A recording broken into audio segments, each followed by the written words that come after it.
I went down on my younger cousin during quarantine. I don't regret it, I live alone, so I got quite lonely several weeks into quarantine, which worked out perfectly because my younger cousin Liz, who was a freshman in college, needed a spot to stay due to school canceling from the virus. I had an empty room left where my ex-wife moved out and got divorced with me. The last time I saw Liz was about 8 years ago when she was 11. She's 19 now. I remember her as lanky, and she was like a small girl growing into a spider's body. All limbs I thought it would be awkward before she showed up. But it turns out we had a lot of common interests, so we got along easily. Movies became a nightly tradition pretty quickly around. We would each pick a movie. We thought the other person might watch one, make dinner, and watch the other. Honestly, my favorite part of Liz being there was the help in the kitchen. It felt like I had a mini Gordon Ramsay at my house. The food was so good I had my fair share of junk food and pre-made pizza making because my ex-wife grew up eating cereal junk food, and frozen dinner with Liz each night was the beginning of the end for me. I would constantly catch myself reaching out to touch her lower back like I had with a few times I did it with my wife, or just staring at the back of her neck. Her hair tied up while she focused on some mundane tasks like chopping up an onion and resisting the urge to gently kiss her on the shoulder last Monday was the first time I caught an idea that she might be interested in me. After the first movie of the night, Liz left to take a shower to wash off after a run she had taken earlier that day while I threw together a pizza right after her shower. She surprised me by walking into the living room with just her towel on and asked me how the pizza was turning out. I'd like to lie to you and say that I kept my surprise hidden and acted as if there wasn't a mostly naked year-old suddenly standing in front of me. But after looking her up and down, my eyes lingering on her bare shoulders, then on her small breast framed by the towel, the hem of the arguably too short for her height towel that ended just below her hips, and all the long sculpted legs that followed each location for a few moments too long, I tripped over my eloquent reply. Good like a professional middle schooler. Liz just smirked, gave me a crooked smile, and walked back to the bathroom saying, "Well, it smells really good." It took me a while to rether myself after seeing so much skin, but I was able to rebuild my composure and push thoughts of certain barely covered areas into a small bowl but sturdy cage and adjust my pants as I was pulling the pizza out. Liz walked back into the living room, thankfully wearing more clothes. An old baggy hoodie that was one of her favorites, and some dark black running shorts. She sat down on the couch and buried her nose in her phone while I finished up in the kitchen. Thankfully, it seemed she was not too concerned with my lingering eyes, and I tried to forget the recent image of so much perfect skin. I cut us a few slices of still hot pizza, brought them out, and started up the movie, thinking it was an odd prank she was pulling, or just a joke that threw me off while I was small but loud. Part of my mind hoped it wasn't a joke at all. Partway through the movie, I noticed Liz was back on her phone off and on. At some point, she stretched out on the couch, head on one armrest and legs bent, and her feet pressed up against my leg. She kept shifting her legs, trying to get comfortable, until I asked, "Want to stretch them out?" and patted the tops of my legs. She just smiled at me and stretched them out, letting her feet rest on my lap. I instinctively shifted my hands out from under my blanket and started massaging her cold feet before I realized what I was doing and froze.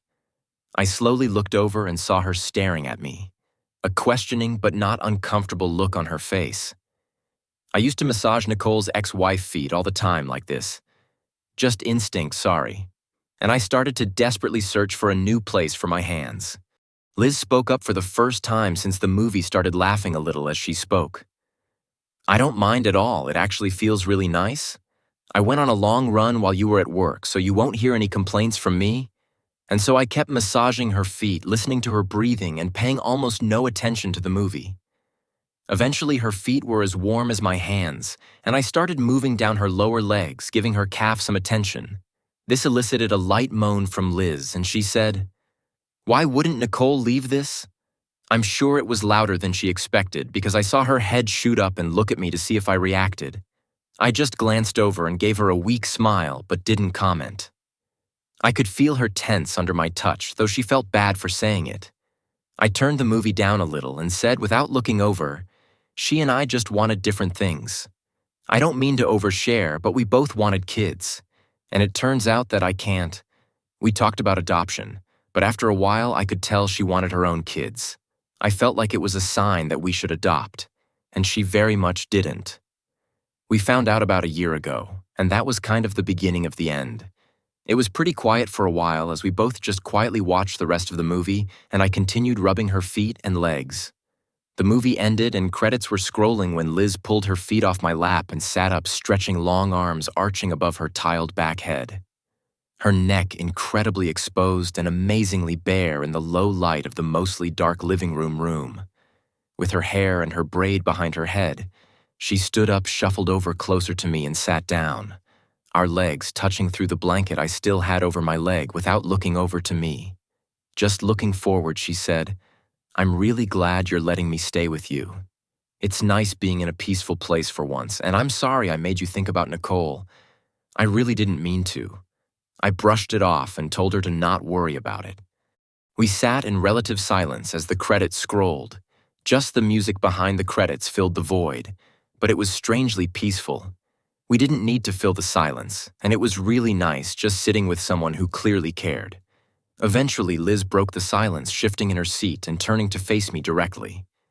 Thanks for the massage. I started to turn to face her and make some lame comment, but she reached across my chest with one arm behind my neck with the other, pulled my head gently sideways and kissed me on the cheek. It felt really nice. Her breath on my neck as she moved closer to me. The surprise contact of just a simple touch across my chest and her warm lips pressed against my cheek sent a cool fire running down my legs, and I could feel myself reacting. Thank God for blankets and semi-constructive jeans. She lingered for a few moments, and I could tell she was staring at me, searching for a reaction. I knew I couldn't stay there for long and make a good decision, so I gently took and moved her hands off my neck, stood up and said, "I still need shower, mind putting the pizza away." Liz gave me a sad smile in the low light of the living room and nodded. I very pointedly did not run to the bathroom, turned the shower on cold and stripped out of my clothes. My quite average PP had relaxed a little bit from Liz's kiss, but was still resting at about half-mast, hoping for release. I jumped into the shower and turned my chest into the cold water to hopefully knock some sense into my foggy head. Despite the cold shower, thoughts of Liz kept me up for at least an hour, but I was able to get to sleep eventually. The following morning, I got called into work. They needed extra help getting stuff done after some workers were off due to getting sick from COVID. I told Liz I'd be home kind of late and to not wait for me for dinner. Well, the mess up at work was worse than I expected, and I ended up getting home right after 9 p.m., dressed and ready for a shower. One quick hot shower later, I walked into the living room to find a cup of hot tea and a plate of warm pizza sitting on the floor in front of the couch with Liz.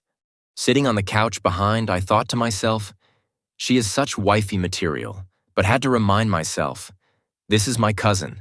She pointed at the ground in front of her and said, "It's payback time." She made a massaging motion with her hands. She has some freakishly strong hands. So when she started working my shoulders and neck, I couldn't think of anything except the exact moment we were in. Liz found the perfect place between pleasure and pain, and there were moments where I was about to wince away from the pressure to let her know that it was a bit too much, but she seemed to know backing off just enough to ride that line. I thought the what felt like hours-long massage was over, but she tilted my head back onto her knees and started massaging my forehead gently, moving down to my temples and running her fingers through my beard.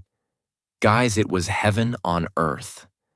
My eyes were closed, so I didn't see her kiss until she pressed her lips against my forehead and lingered for just a few moments. She leaned down close to my ear and whispered, "Now I think you owe me right." I tilted my head to the side and kissed the inside of her hand.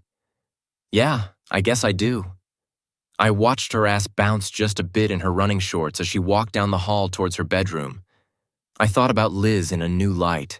I knew she was into me and started to play tricks on the man's sword, as they call it. If you enjoyed this story, don't forget to like this video, hit that subscribe button, and stay tuned for more. Things are about to get intense.